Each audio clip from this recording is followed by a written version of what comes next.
Yeah, what's up, everybody? This one is gonna be for you. This is for the subscribers. Thank you, everybody. You guys have been asking a lot of questions. I'm trying to do my best to answer them, but I've decided that I'm gonna start a little video series here about how I've set my RC up here to make it for speed runs. This is the ARRMA Typhon 4-wheel drive buggy, and today, first thing, I'm going to show you the most important thing you need to do for speed runs, and that is making a spool for the center. I've had a lot of you guys hit me up email. I've made about 10 or so of these for you guys. I hope they're working well. I haven't had any feedback, so I'm taking that everything is still running smoothly. At the end of this video, if you decide you don't want to make your own, you just want to have one made for you, I'm going to make a limited run of these. That way I know how much supplies to order. Right now I'm out. So, one more thing. I have to do a shout out video, guys. It's coming. The shout out video is coming. But right now I got to get this info out to use. So, alright, let's go. 1/8 scale. This is an ARRMA Typhon. Most of the 1/8 scale on-road or buggy or truggy or this style with the center drive shafts. If you have center drive shafts in it, most of the 1/8 scales are going to be very similar. So any of the 1/8 scale ARRMAs are like this, or they're all like this, and most of the 1/8 scale other brands are going to be very similar. So you're going to be doing the same concept here. I chose ARRMA because it just seemed very, like, everything is very overbuilt on here. So this thing can take a beating. I've already given mine a beating. This is all the original control arms, chassis, pretty much original everything. I mean, I've bashed this and crashed this a lot before I, heavily modified it as it sits right now. I had it stock. I was beating it up on, tracks and dirt and mud and water and all that. And here it says today, doing 120 plus. So this chassis is proving itself to me. I actually started with the Creighton. I ended up getting all of them. I have Creighton, then I got the Typhon, then I got Sentin Typhon, and the Italian. You haven't seen my Italian, but that's because I broke it very quickly. But I have a lot of footage you haven't seen yet. All right, let me get to the point of this video right now. So, you got to make a spool. You got to make a spool because you got to get the 50-tooth spur. You got to get that down so you can get a closer ratio to get your top speed up if you're trying to do speed runs. Guys have asked me, oh, can you use it off-road? Of course you can use it off-road. Thing is, it's not going to last very long. I tried it. I actually threw this spool in my Sentin. I put it like a big gear, but I use the spool, so there's no center differential action. I snapped the rear input gear in about 30 seconds on like a 4S with the stock motor. So I don't recommend this for off-road. Making a spool, for those of you that don't know what a spool is, a spool, all that means is essentially any type of vehicle, it has to have a differential so the left and the right wheels can differentiate, so when you turn, the car actually turns. What a spool is, it's just making them locked together. Okay, so I still run differentials in the front and back. There's no real need to change them. So there you have differential action, but then front to rear, the spool is going to lock the front and the back. And that's what you want to do for speed runs.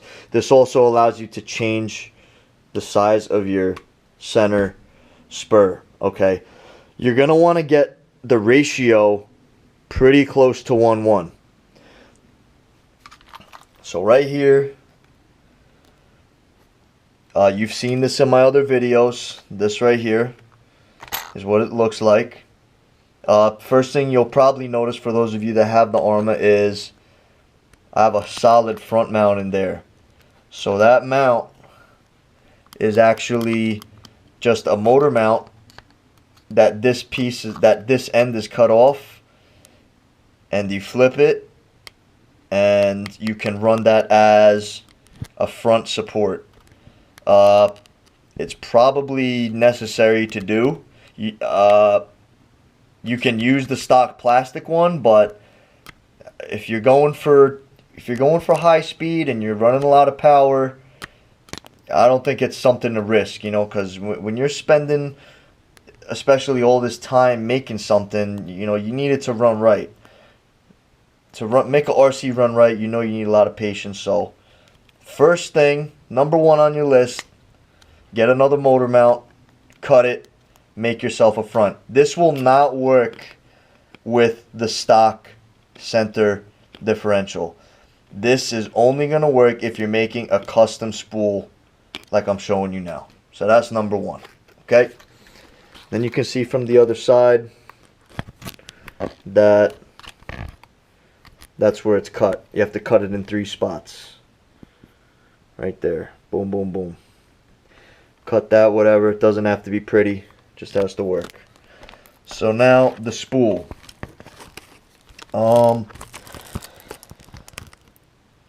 Let's see. Let's start with the gear in the middle. I actually am running in the middle there. That is a whatchamacallit? That is a Traxxas X01 34 tooth I run in the middle. I like that because it's mod 1. It's one piece and it's light. I haven't had any issues with it. And I think 34, that's ballpark where you want to be. Actually, I think that's perfect. So, doesn't have to be this gear. Doesn't have to be a Traxxas X01 34 tooth, but like I said, it has its benefits. But you're gonna want to obviously run lower than a 50. So you're gonna want to be in the 30s range, mid high 30s range for your center spur. Okay. If you're not gonna run the Traxxas one, there's probably other ones you can get your hands on. You can get like an adapter and you can run a mod 1 on it and do that. But this is, I think, the best, and it's also the cheapest. You can pick one of these up for like $5. So now what this is actually sitting on is a 5mm shaft, because as you know, the X01 and actually most of the dimensions of, you know, these 1A scales, you're working with 5mm like shafts here. So that's actually like these cups right here. You see that, you know, your drive cups here. These have a 5mm diameter, inner diameter. Okay. So see that cup there?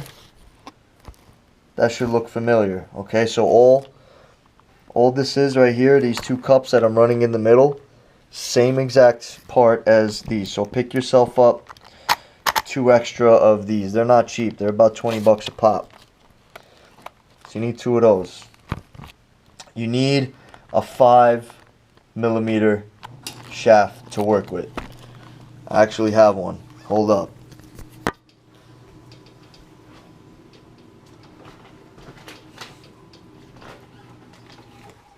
So just to give you an idea, here's your 5mm shaft. This is actually an axle from a Creighton. All you do is lop the ends off with like a cutoff wheel and you have a 5mm shaft. Now, I don't actually run this shaft. You can, but the thing is, these are not perfectly straight. When these axles are hardened, they lose their trueness a little bit and they are not perfectly straight. Straightest, cheapest 5mm shaft you're going to get is like a drill bit. So get yourself a drill bit that's going to be long enough. That's 5 millimeters. I'm sure you can find one on eBay. If I'm sure you can, I'm sure you got one sitting in your toolbox. Even you can do this right now, folks. So that's your shaft, okay, that runs in the middle. Okay. Next up, what is actually going to support your shaft is you have to get some different size bearings. So these bearings here are pretty much the same dimensions as the stock ones in there, but the stock bearings have 8mm ID. If you pick yourself up 5/16 5s, you're going to be able to run this shaft right through the middle, and these are going to fit right in the stock mounts. Then you run your shaft through them. So now you have your gear, your cups, your shaft, your bearings, your front support. Last thing in here is you're going to need to run some type of spacing in between this bearing and whatever gear you run here, because this bearing will fall out unless you provide some type of spacer in there to hold it up in that front thing. What I use is a bunch of 5mm shims, and actually any bearing that has a 5mm inner diameter, like an old busted bearing, you can just take it apart and use the inner race for spacing, and then you're going to need to use like some shims in there, so you can figure that out. You should be able to have some hardware lying around to do that. And that's pretty much your spool. As far as dimensions for your how big it needs to be right here, you know, use your stock differential as a guide, okay? And then you'll be able to play around, you know, obviously cut it on the big side first. That way you can wean it down to just the perfect size you need, so that you have a nice bit of shaft play in here. You don't want these to be tight. You don't want it to be any tighter than that. Like that's cutting it close. Like that's too tight though. I run my car exactly like this. All right. And once you, what I like to do is I like to tighten these first here, and then you leave your gear a little bit loose. That way you can, and then you can slide this back and forth to get the right spacing for your front and rear center shafts, and then you tighten up your center gear, and that's how you get your spacing. So you might have to take this in and out a few times to, you know, grind down the ends of your shaft, so everything is the right dimensions in there. Lastly, this is optional. If you want to run your ESC on top, you have to make a plate, because the stock plastic thing on top, it's kind of rounded. You really can't put anything on top there. So I made myself a little, this is like a, I think it's like a 1/16 stainless plate. I just cut it into a square. You drill 4 holes, same dimensions as the stock one. You put your screws in there, and now you have a flat surface that you can mount ESC on top. I hope that gives you guys the right direction you need to go in making your own. Like I said, I'm going to make a limited run for those of you. I know I'm dealing with a few people right now via email about making one. So like I said, if you just want one made for you, hit me up on my email, typhonracing@gmail.com, and I'm going to make a run of these. Depending on how much of it you want set up, it will depend on the price. Really, all you need, the hardest part about this is making this shaft correctly. One thing I didn't mention is to get the cups and the gear to sit on here, you know, you have your little worm screws or whatever. you want to basically mimic, since you're using these cups, you want to mimic the input gear shaft that these sit on, and you just grind a little flat in here. That way the little screw has a flat spot to sit on. And you know, if you make it wide enough so you can slide it back and forth, so you have a little adjustment room. And that's the hardest part. Alright, so I can make you just that, or I can make you the whole thing ready to pop in. You know, with the front mount and the plate on top. So depending on what your needs are is going to depend on the price. Like I said, the hardest part is getting that center shaft made. So I hope that helps, guys. And thank you for being patient. And this is going to be the start of a series that I'm going to roll out. I'm going to go through this whole car. I'm going to go through all types of setup tips. You know, electronics, batteries, motor, ESC setup, everything. Okay, we're gonna get into suspension setup, very important. We're gonna get into a couple other little tips and tricks. Wheels. I'll go through my LED lights and hopefully cover everything. I have a lot of footage on scenes that I got sitting. I have lost a lot of footage too, but I still have some that I'm going to be rolling out here. Thanks for watching. Thumbs up, subscribe, peace.